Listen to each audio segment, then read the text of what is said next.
Assalamualaikum warahmatullahi wabarakatuh. Perkenalkan, nama saya Nova Rasyadina Anwar dengan NIM 24091160092 dari kelas Sistem Informasi C.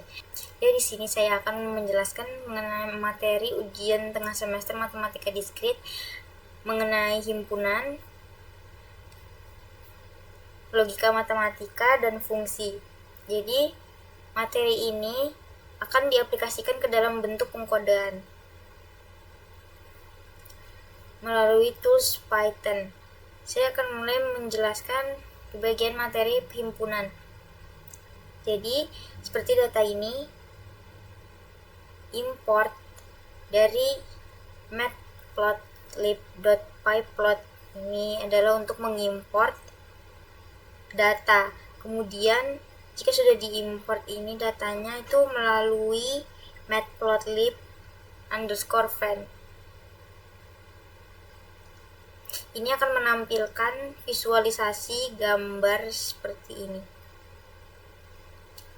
Kemudian ini dituliskan perintah definisikan himpunan yang tertera pada data ini, yaitu himpunan B berisi 2, 4, 6, 8, 10, dan 11. Kemudian ada himpunan C yang berisi 4, 5, 6, 7, 8, dan 9. Setelah itu ada operasi dasar bilangan, perintah operasi dasar pada himpunan, yaitu gabungan B dan C, irisan C dan B, komplement B dengan simbol B min C, dan komplement C dengan simbol C minus B. Kemudian ada perintah memunculkan output. Perintah memunculkan output dan pengkodean sebagai berikut. Dimasukkan dari perintah di atas untuk membuat output, yaitu gabungan B dengan simbol gabungan, kemudian irisan dengan simbol irisan. Selanjutnya kita menuliskan perintah memunculkan output dengan perintah sebagai berikut: gabungan B dengan simbol B gabungan C. Kemudian dilanjutkan dengan irisan B irisan C dengan simbol sebagai berikut. Ada pula simbol garis miring dan N. Ini menandakan untuk menambah baris baru. Kemudian ada komplement B terhadap C dan komplement C terhadap B. Ini akan memasukkan output angka-angka yang ada di atas. Dilanjutkan dengan perintah membuat diagram Venn untuk dua himpunan.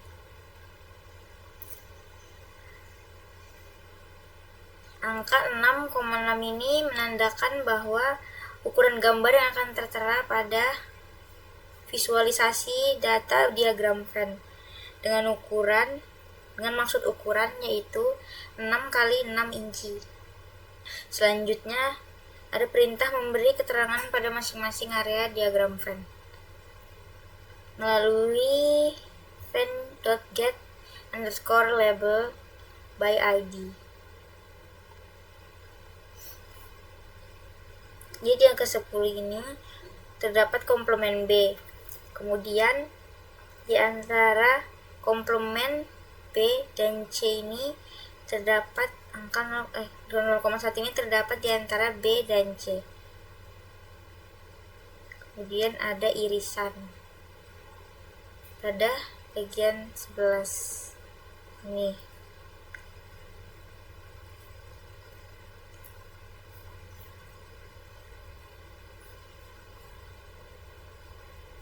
Kita masukkan perintah judul pada diagram Venn.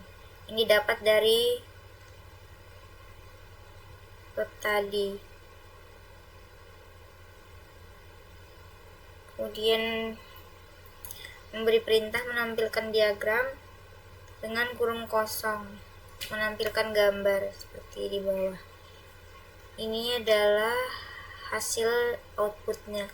Selanjutnya kita masuk ke materi kedua mengenai logika matematika.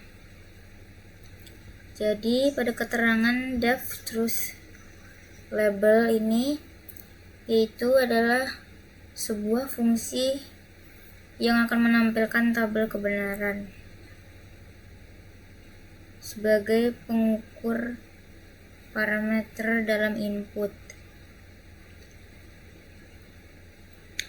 Kemudian ada print, dan seperti keterangan berikut, ini adalah perintah yang bertujuan untuk mencetak kolom pada tabel kebenaran. Mengetahui nilai, menuliskan nilai variabel, kemudian for pada baris kedua untuk menuliskan perintah pada nilai variabel. Ini akan menghasilkan nilai false or true. End result ini menghitung operasi logika antara O dan N. Kemudian OR result menghitung hasil operasi logika antara N atau O. Kemudian not N menghitung negasi N. Kemudian ada not O menghitung negasi O. Selanjutnya ada perintah memunculkan hasil. Memunculkan hasil dari masing-masing operasi logika yang akan ditampilkan pada tabel yang sudah dibuat program seperti di def truth label ini. Selanjutnya saya akan menjelaskan mengenai pengkodean pada materi fungsi. Jadi def ini adalah jenis data yang digunakan untuk memanggil fungsi. Kemudian kita tuliskan di sini memeriksa apakah fungsi injektif. Kita masukkan lagi, kita ketik lagi image, kemudian ada image. Fungsi image ini adalah sebagai himpunan kosong untuk menyimpan hasil dari elemen domain. Kemudian untuk setiap elemen X di domain, untuk menghitung fungsinya, dicek apakah hasilnya sudah ada di image. Setelah itu, jika sudah ada, fungsi langsung mengembalikan false yang berarti tidak injektif. Jika tidak ada elemen ganda, fungsi akan mengembalikan true, artinya fungsi ini injektif.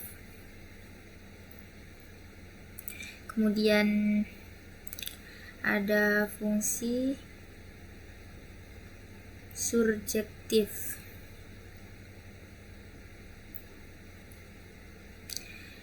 Dituliskan perintah memeriksa apakah fungsi surjektif.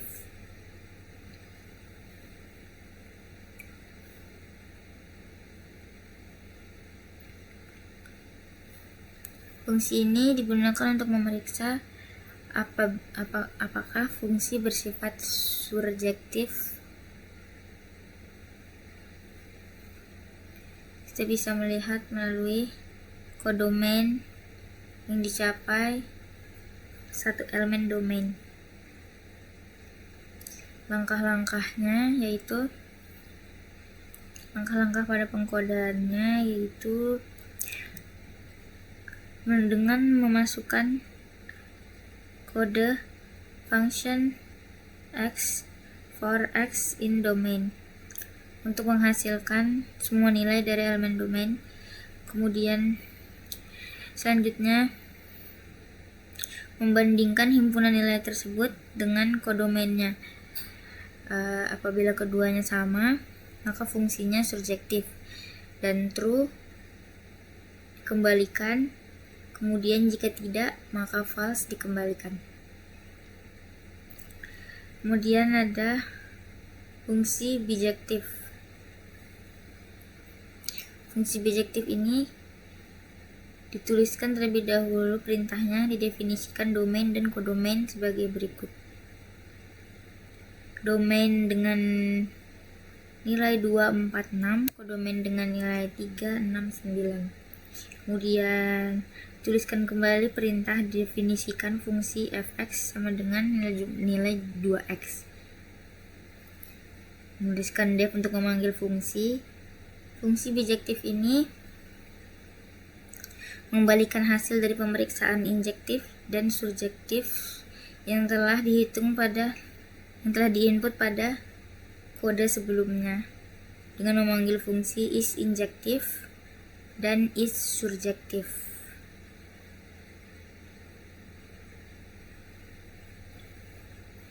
Seperti ini. Kemudian dan menuliskan definisi domain dan kodomain dengan nilai sebagai berikut. Setelah itu, jika keduanya mengembalikan true, maka fungsi ini mengembalikan true atau bijektif. Jika salah satunya atau keduanya false, maka fungsi mengembalikan nilai false. Selanjutnya, diinputkan pada sel if isInjektif. Tujuannya itu untuk melakukan output dari hasil setiap pemeriksaan. Pemeriksaannya itu injektif, surjektif, dan bijektif. Kemudian ini menampilkan domain dan kodomain serta menampilkan fungsi yang didefinisikan. Kemudian memanggil fungsi seperti ini. Memanggil fungsi isInjektif, isSurjektif, dan isBijektif. Berdasarkan hasil pemeriksaan akan muncul apakah fungsi tersebut injektif, surjektif, atau bijektif seperti pada hasil output yang telah kita masukkan pada kode di atas. Ini adalah hasil dari penginputan data-data fungsi di atas.